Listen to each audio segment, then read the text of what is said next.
Here's a question you've probably never asked yourself. What's the most important part of note-taking? If your answer is writing down the note, that's actually where most people go wrong. I mean, we've all had this happen. You take a note during a meeting or you write something down that felt important at the time, and then it just sits there, forgotten, never looked at again. No follow-up, no next step, no outcome. But here's what I've learned after more than a decade working in consulting and using Microsoft 365 tools like OneNote to manage hundreds of meetings and projects. And after teaching millions of busy professionals here on my channel how to get more out of their tools. 80% of the value of a note comes before you even write a single word. So in this video, I'll show you the exact 5-step workflow I use every single time I create a note in OneNote. It's simple, fast, and it'll help you turn every note into something useful and actionable. Let's jump in. This first step sounds almost too simple, but it's the one that saves me the most time and prevents a lot of digital clutter. Most people open OneNote the moment a meeting starts or the second a new idea pops in their head. We've been trained to capture everything, every thought, every to-do, every single update, just in case. And I used to do the same. I'd create a new page for every call, write down random ideas just because they sounded smart in the moment, and copy things from emails so I'd have it all in one place. The result? Yes, a mess. Pages and pages of notes I never touched again. And when I did need to find something, it was buried under a pile of irrelevant noise or half-finished notes. And that's when I realized writing a note is not free. Every note you take takes up mental space. It needs to be filed, reviewed, or maintained, or it becomes clutter. And clutter slows you down. So now I pause before I write anything and ask myself a simple question. Does this even need to be a note? If I know the topic is just one-off or super minor, if it's already documented somewhere else, if it's not actionable or meaningful in any way, I just skip it. You don't need to capture everything. You need to capture what matters. And this one tiny habit, this 2-second pause, has helped me keep OneNote focused, searchable, and easy to use. Because when everything becomes a note, nothing stands out. But when you're selective, your system becomes a tool and not a junk drawer. Now, speaking of habits, that one tiny pause can save you hours of cleanup later. And if you want more hidden OneNote time savers like this, check out my Microsoft 365 Productivity Masterclass, linked below.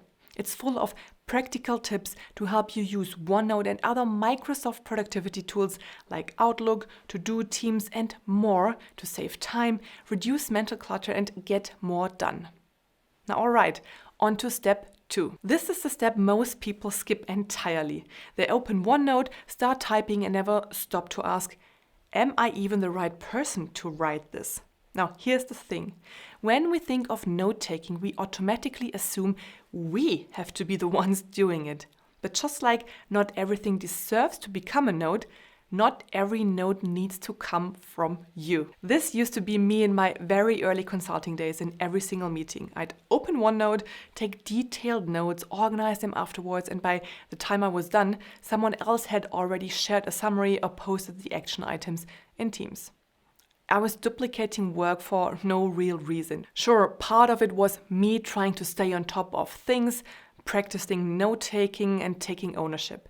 But it still ate up valuable time, and worse, I was so focused on capturing everything that I wasn't actually doing anything with it. So now, before I even think about writing, I ask myself, do I really need to create this note?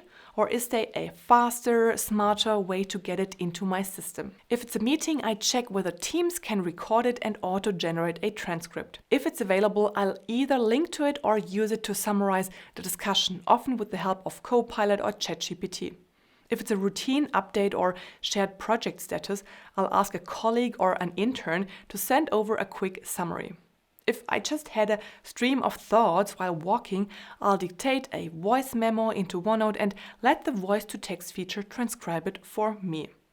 And sometimes, whenever any of the previous options are not feasible, I'll still write the note myself, but I don't assume that's the only option anymore.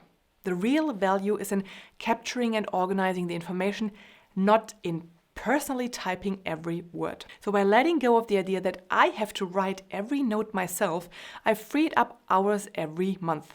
And more importantly, I can focus my time on actually using the notes and not just producing them. Step 3 is the step that makes the biggest difference in how organized and useful your OneNote system feels over time. Yet most people skip it.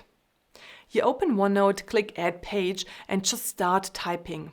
No second thought, no structure. The note ends up in whatever section you had open last, probably under a vague title like Meeting or Notes. And that's where it stays, untitled, unfiled, impossible to find later. I've done this more times than I can count, especially in the middle of a busy day when I just wanted to jot something down quickly. And even worse, I can't stand when I scribble something down on a random page just because someone called me on short notice. In the moment, it feels quick and harmless, but later I spend forever digging through pages trying to find those tiny snippets again. It's frustrating and totally avoidable. But here's the problem. When a note doesn't have a clear home, it becomes digital clutter. And even if the content is valuable, you won't use it if you can't find it later. So now, before I write anything, I take just 5 or maybe even 10 seconds to decide where the note should live. First, I ask, which notebook does this belong to? If it's a project-related one, I go to the respective project notebook. If it's HR related, I open my notebook with all HR matters and so on. And then I choose the right section. Each type of note has its own section, which makes scanning so much easier. And finally, I ask, should this be a new page or should I just add it to an existing one? For example, for ongoing projects, I often use a single running page per workstream or per meeting series. I just add a new date and continue from there. That way, I can see the full context in one view instead of flipping between scattered pages. This takes maybe 5 to 10 seconds, but it saves me so much time and frustration down the line. And only now, after you've decided the note's worth, figured out who should write it, and placed it in the right spot, it's finally time to write it. But here's the catch. Even at this stage, most people still go wrong, at least in my opinion. They start typing in a rush. No title, no structure, it's just a stream of thoughts. It makes sense in the moment, but a week later, you open the page and have no idea what it was about or what to do with it. And that's why I've learned to write every note for my future me, not just to capture information, but to make it useful. So when I write a note, even if it's quick, I slow down just enough to add a clear title and a basic structure. For example, I always start with a clear, explanatory title. Then I add some context at the top, like the date, purpose, and attendees. And then I break things into sections. Decisions made, discussion points, next steps. I'll use bold text for key takeaways or highlight things I want to come back to. And if I'm using AI or Copilot to generate a first draft, great, it saves time, but I never leave it as is. I always review it, clean it up, and rephrase things so they actually make sense to me later. Because no matter what AI tool you're using, it doesn't have your full context. You know what mattered in that meeting, what was just filler, what decisions were made, and what needs follow-up. So it's on you to bring the clarity. That might mean trimming irrelevant points, adding missing details, or reorganizing the content so it flows. The AI can help you get started, but the final word should always come from you. The point isn't to be perfect, it's to create a note that's clear, scannable, and actually helps you move forward. Because let's be honest, your notes aren't for right now, they're for next week, next month, or the moment you're too busy to remember what happened last time. So write with that version of you in mind. Now, if you're starting to rethink how you take notes in OneNote, you'll love the practical tips I share in my weekly newsletter. You can sign up using the link below. It's where I go deeper into practical Microsoft 365 habits to make the most out of your tools. And when you sign up, you'll get free access to a 7-day mini masterclass on how I use Microsoft 365 to manage work, projects, and ideas. Now, this final step in the OneNote workflow is where everything comes together. Because even the most beautifully written, perfectly placed note is worthless if nothing happens afterward. And yet, this is where most people stop. They close the page, check the notes taken box in their mind, and move on.